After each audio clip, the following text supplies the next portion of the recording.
Hello friends, welcome to Teachers Empire. आज की इस वीडियो लेक्चर में हम फिर से डिस्कस करेंगे कुछ मोस्ट एक्सपेक्टेड एमसीक्यू को, जो कि इंपॉर्टेंट होंगे आने वाले एलटी और लेक्चर के एग्ज़ाम के लिए। तो चलिए शुरुआत करते हैं आज के पहले क्वेश्चन से। और ये सीरीज़ इंपॉर्टेंट होगी यूपी, टीजीटी, पीजीटी के उन सभी एग्ज़ाम्स के लिए जहाँ भी इंग्लिश लिटरेचर से क्वेश्चन पूछे जाते हैं। बट बेसिकली इसमें उन राइटर्स को ध्यान में रख के क्वेश्चन सिलेक्ट किए जा रहे हैं जो आपके उत्तराखंड लेक्चर के सिलेबस में दिए गए हैं। तो चलिए मैं शुरुआत करता हूँ फर्स्ट क्वेश्चन से। फर्स्ट क्वेश्चन है, what are the names of the two feuding families in Romeo and Juliet?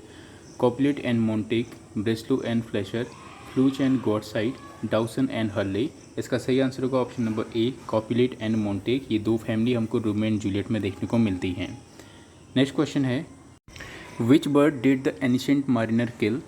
आपको पता है एंशिएंट मारिनर जो कि एस टी कॉलेज का एक वर्क है, the rime of the ancient mariner. तो इसमें कौन से बर्ड को किल करने की बात कही गई है?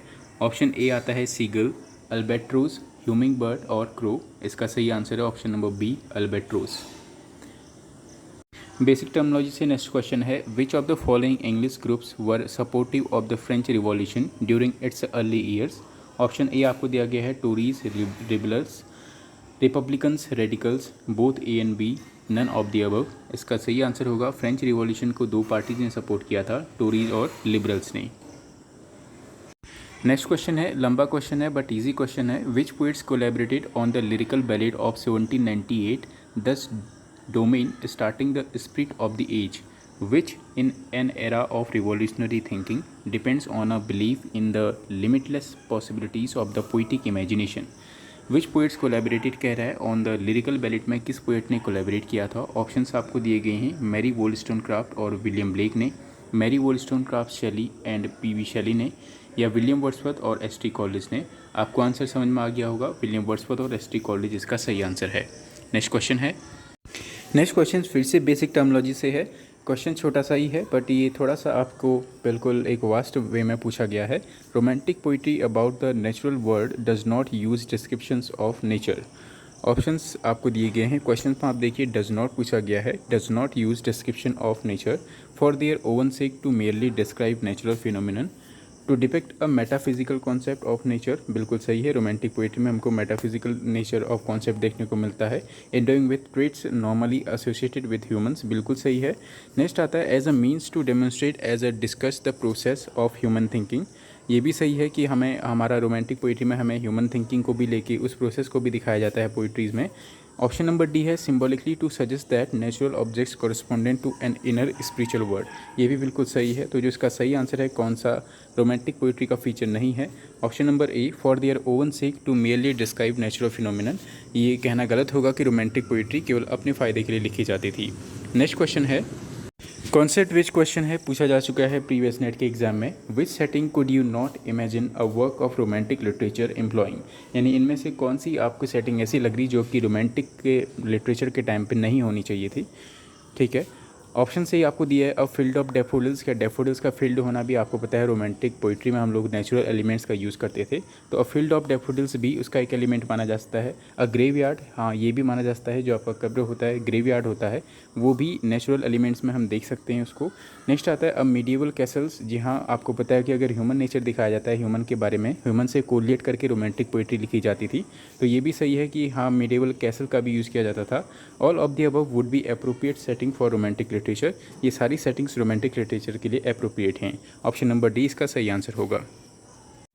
नेक्स्ट क्वेश्चन है, which of Shakespeare's play features Sir John Falstaff? Option A आपको दिया गया है, Sir merry Wiseminster, Troilus and Cressida, King John या टाइटस एंड्रोनिकस। तो हमको जो जॉन फॉलस्टाफ देखने को मिलता है the merry wives of Windsor में देखने को मिलता है। पूछा गया कि कौन से प्ले में आपका ये जॉन फॉलस्टाफ नाम का फीचर हमें देखने को मिलता है, तो the merry wife of Windsor इसका सही आंसर है। नेक्स्ट आता है, what church did Elizabeth first establish और reestablish by law in England during her reign? तो कौन सा चर्च को एलिजाबेथ फर्स्ट ने इस्टेब्लिश किया था अपने शासनकाल के दौरान? The Anglican church, the Roman Catholic church, Calvinism और द ल्यूथरन चर्च। इसका सही आंसर है option number A, the Anglican church को एलिजाबेथ फर्स्ट ने इस्टेब्लिश किया था अपने शासनकाल के दौरान। ऑप्शन नंबर ए इसका सही आंसर होगा, द एंग्लिकन चर्च। फिर से एक बेसिक सा क्वेश्चन है हिस्ट्री ऑफ इंग्लिश लिटरेचर से। What was the Elizabeth's close circle of advisors call. जो एलिजाबेथ की जो हमारा क्लोज सर्कल होता था एडवाइजर्स का, उसे क्या कहा जाता था? The Star Chamber, parliament, the Privy Council और द कैबिनेट। इसका सही आंसर है option number C, the Privy Council. Next question है which sorts of political reform took place during the romantic period. यानी कौन सा पॉलिटिकल रिफॉर्म हमें romantic period के टाइम पे देखने को मिलता है? Parliamentary reform, increasing representation of the working classes, बिल्कुल सही है। Voting reform, extending suffrage to man and women, ये भी सही है। हमें पता है कि रोमांटिक पीरियड के टाइम पे ही वुमेन और मैन दोनों को, वुमेन और मैन को आपका वोटिंग राइट्स भी दिए गई थे। Educational reform proceeding a dramatic increases in literacy. आपको पता है ऐसा ड्रामेटिक नाम का जो शब्द होता है वो आपको रोमांटिक एज में नहीं देखने को मिलता है, तो इसलिए सी ऑप्शन को आप एलिमिनेट करेंगे और आप जाएंगे ऑप्शन नंबर बी के साथ। लेकिन ऑप्शन नंबर बी में आपको वोटिंग रिफॉर्म दिख रहा है, तो वोट देने का राइट, माफ़ कीजिएगा, आपका रोमांटिक एज में नहीं दिया गया था। वोट देने का राइट आई थिंक उससे पहले दिया गया था। I am still confuse now, but जो इसका सही आंसर होगा वो आपका ए एंड सी होगा, क्योंकि एजुकेशनल रिफॉर्म भी हमें रोमांटिक, आपको पता है जो रिनेसेंस टाइम था, जो रिनेसेंस पीरियड था, उसके बाद ही एजुकेशन रिफॉर्म्स आने शुरू हो गए थे इंडस्ट्रियलाइजेशन के बाद, तो इसलिए इसका सही आंसर होगा ए एंड सी बोथ। ठीक है, वोटिंग रिफॉर्म और extended surface to the man and women, ये इसका गलत होगा। ऑप्शन नंबर डी इसका सही आंसर है, ए एंड सी बोथ। फिर से एक क्वेश्चन है, आपने काफ़ी बार इस क्वेश्चन का आंसर आपको पता होगा। Which English king had several of his wives killed in his obsessive quest for a male heir. यानी एक मेल हेयर के, यानी जो उत्तराधिकारी होता है, एक मेल उत्तराधिकारी के लिए किसने बहुत सारी अपनी वाइफ्स का मर्डर किया था?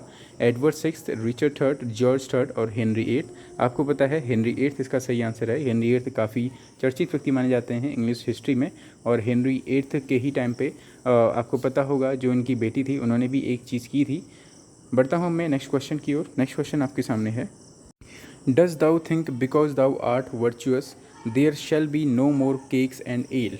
Who speaks the lines given above in the Twelfth Night. Twelfth Night's की लाइन काफ़ी बार पूछी जा चुकी है, सिंपल सा LTO लेक्चर में ये भी क्वेश्चन बन सकता है।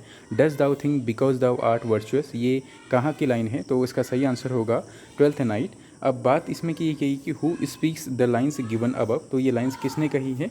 ऑप्शंस आपको दिया है Duke Orsino, sir Toby Belch और सर एंड्रयू एग्यूचिक और मालवोलियो। इससे आप एक बात का अंदाज़ा लगा सकते हैं कि Duke Orsino, sir Toby Belch, Sir Andrew Aguecheek और मालविलो, ये तीनों ही, ये चारों ही आपका ट्वेल्थ नाइट के करेक्टर हैं।